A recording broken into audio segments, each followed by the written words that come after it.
लेकिन एक सेकंड शिव्या काय रे उन्हाताना झोपून देणार आलायस. अरे काय करायला घरात बसून? आज मकर संक्रांती आहे. अहो पतंग उडवायचं असते आज. चल पतंग उडव्या. चल चल मग चल चल.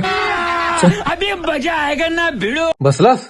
अरे दोऱ्याची गुंडी घेऊन यायला मंगळसूत्र करायला पाहिजे. काढी पेटी घेऊन ये. जा लवकर.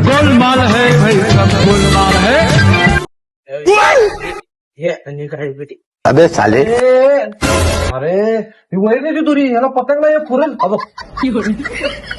काय मर्दा दोऱ्याची गुंडी यांचा बारकी.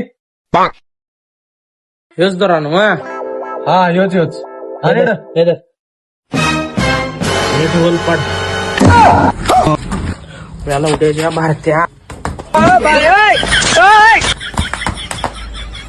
सध्या